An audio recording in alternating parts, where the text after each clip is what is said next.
honnêtement, si vous voulez comprendre cette vidéo, restez attentif jusqu'à la fin. Parce que honnêtement, là, ça va être un gros coup de gueule.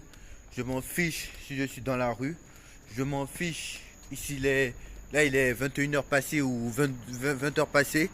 J'en ai rien à faire. J'en ai presque 21h. J'en ai rien à foutre.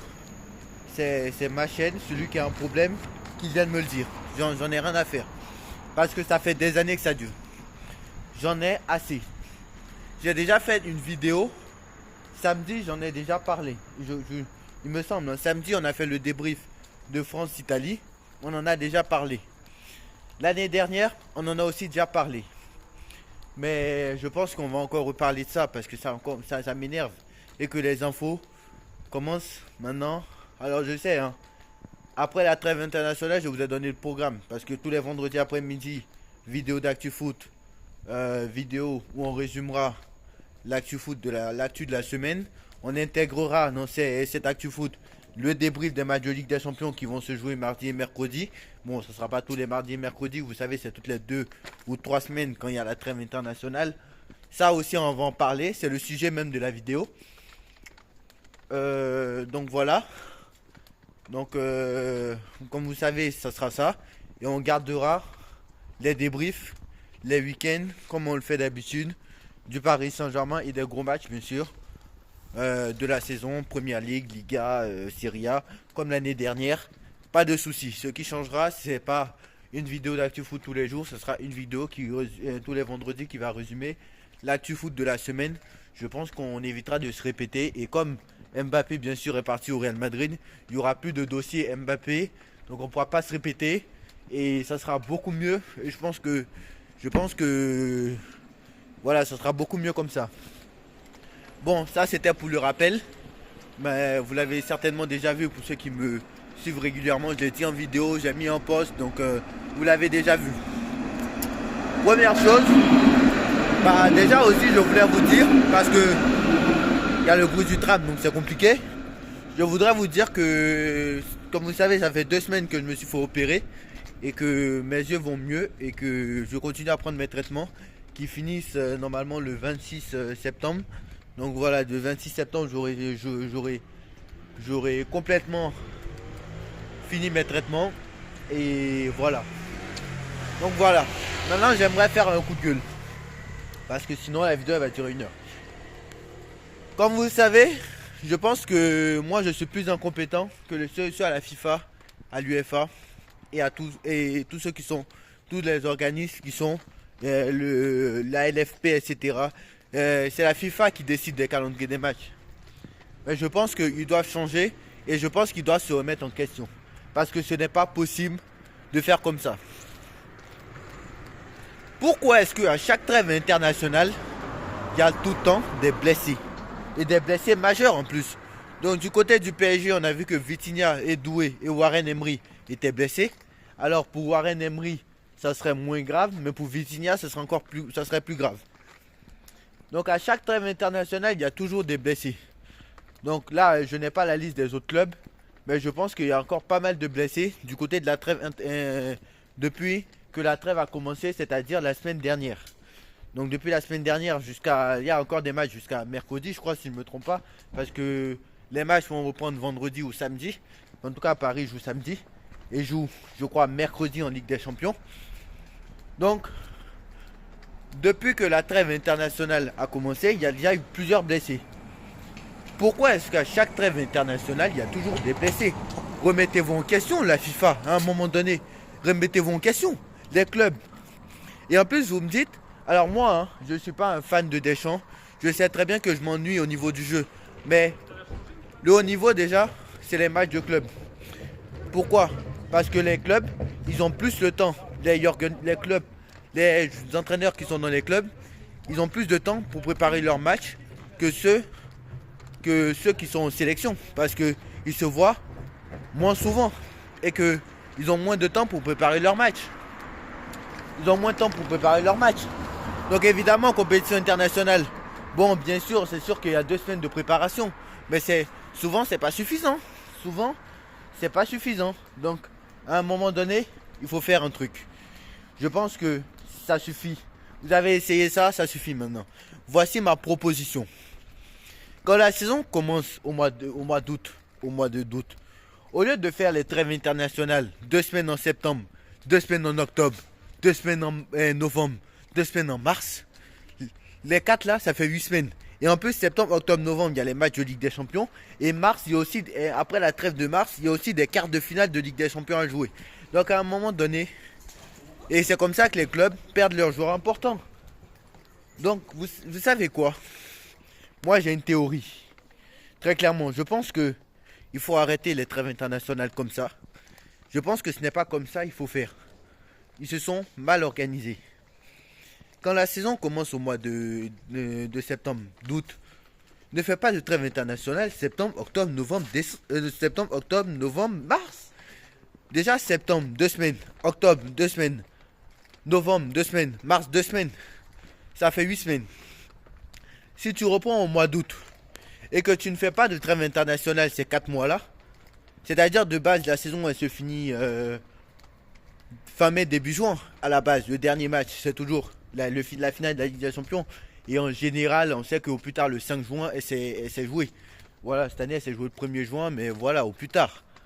Donc voilà, généralement, c'est le dernier samedi de mai ou le premier samedi de juin. Généralement, c'est ça. Donc, au plus tard, début juin, la saison, elle se finit. Donc, quand tu enlèves les 2 semaines de septembre, 2 semaines d'octobre, 2 semaines de novembre, 2 semaines de mars, ça fait 8 semaines. Et ces 8 semaines-là, enlève-les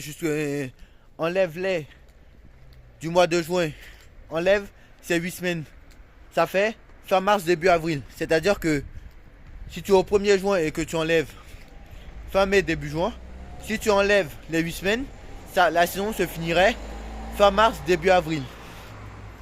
Quand la saison se finit fin mars, début avril, vous laissez vos joueurs et tout le monde est en vacances. La finale de Ligue des Champions, par exemple, se joue au plus tard le 1er avril. Comme ça, après, les sélections, eux, ils vont en sélection, ceux qui doivent aller en sélection. Et après, ils font leurs matchs amicaux de 8 semaines. Ils font leurs matchs amicaux. Ils font leurs matchs amicaux, leur Ligue des Nations.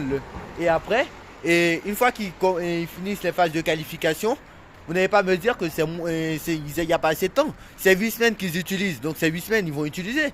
Donc, ils vont utiliser leurs 8 semaines comme d'habitude. Fin mars, début avril. Ils commencent en début avril, ils finissent début juin. Ils ont 2 semaines après, mi-juin, la compétition commence. S'il y a compétition, et s'il n'y a pas compétition, c'est les vacances. Et comme ça, c'est beaucoup mieux. Ils feront même plus d'argent. Et les clubs ne sont pas embêtés tout le temps à avoir. Est-ce que je vais avoir des blessés? J'ai un match de Ligue des Champions, j'ai un match de Première Ligue. À un moment donné, je pense que c'est comme ça qu'il faut faire.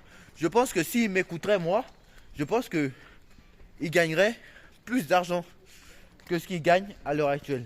Et plus de spectateurs. Parce que ce n'est pas normal qu'en pleine saison, on vienne la saison s'arrête. Et en plus, c'est n'importe quoi. C'est n'importe quoi. Vous vous rendez compte que,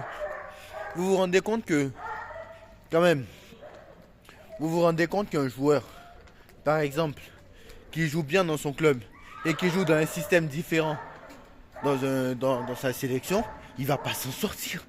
Il ne va pas s'en sortir. À un moment donné, il faut arrêter. Parce qu'un joueur, admettons, un joueur qui est titulaire dans son club, qui a l'habitude d'être titulaire et qui va en sélection et qui n'est pas titulaire, à force de jouer, pas jouer, c'est comme ça que tu te baisses. À force de faire des voyages, regardez les Sud-Américains, ils vont en Europe. Déjà souvent, les Brésiliens ils font des matchs avec des Argentins, donc l'autre il va aller en Afrique, l'autre il va aller en Asie, l'autre il va aller en Amérique du Sud et il revient en Europe. À un moment donné, tu fais des tournées en 2 semaines dans les 4 coins du monde. C'est comme ça que tu fais pour te blesser. Donc, moi, faut arrêter ça maintenant. Moi, ça fait plus de 2 mois, plus de 1 an que je dis qu'il faut arrêter cette réforme. Mais voilà. Moi, s'ils m'écouteraient, je sais que la FIFA ne va pas regarder cette vidéo. Mais moi, s'ils m'écouteraient, je pense qu'ils feraient beaucoup mieux. Ils feraient leur chiffre d'affaires. Alors moi, je suis en BTS compta gestion. Hein. Leur chiffre d'affaires va augmenter. Je pense que s'ils m'écouteraient, leur chiffre d'affaires va augmenter. Et ça a très clairement amélioré leur rentabilité. Voilà, ils seront plus rentables. Je suis désolé. Leur chiffre d'affaires va augmenter. S'ils font ça, leur chiffre d'affaires va augmenter. Et les gens vont plus regarder les matchs. Parce que, je suis désolé, mais l'organisation n'est pas bonne. Donc voilà, très clairement, c'était le petit coup de gueule que je voudrais passer. Alors cette vidéo, on l'a presque déjà faite. Mais tant qu'ils n'auront pas changé, moi ça m'énerve. Je vais continuer à le répéter. Alors bien sûr, j'avais pas envie de répéter tout le temps la même chose. Mais voilà, c'était un petit message aussi à faire. Il fallait le faire. Donc voilà. Donc après, la trêve internationale, petit rappel pour ceux qui n'ont pas vu le post. Après la trêve internationale, vidéo tous les vendredis, plus de vidéos d'ActuFoot tous les jours. Parce que changement de programme, parce qu'on va pas commencer à répéter tout le temps les mêmes choses comme l'année dernière. Vidéo d'ActuFoot,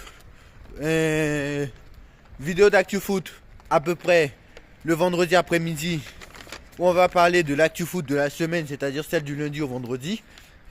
Généralement, on va parler de l'ActuFoot du lundi au vendredi. On va intégrer dedans les débriefs des matchs de Ligue des Champions qui se sont déroulés en semaine, c'est-à-dire mardi et mercredi, s'il y a eu, parce que souvent il n'y en a pas. Et même souvent il y a des matchs de championnat en semaine, hein, même des matchs de Coupe de France, etc. Donc voilà, on intégrera les débriefs des matchs qui ont eu lieu en semaine, bien évidemment s'ils sont importants. Et après les week-ends, on garde des débriefs. Ça fera beaucoup moins de vidéos. Ça sera beaucoup plus raisonnable. Et moi j'aurai plus de temps pour faire autre chose parce que honnêtement je pense que ça sert à rien de faire des vidéos ActuFoot et pour répéter tout le temps les mêmes choses. Ça ne sert strictement à rien. Donc voilà. Dites-moi en commentaire ce que vous en pensez en tout cas de surtout ma réforme. Et je pense que s'ils m'écouteraient, ça aurait été mieux. Encore une fois je me répète, mais s'ils m'écouteraient, ils feraient beaucoup mieux que ce qu'ils font à l'heure actuelle. Ils feraient beaucoup plus d'argent. Bref. Dites-moi en commentaire ce que vous en pensez, on like, on partage, on commente, on s'abonne. Et on se retrouve vendredi pour une vidéo ActuFoot de la semaine. Et certainement qu'on va intégrer l'avant-match parce que le match du PSG c'est samedi. Tous.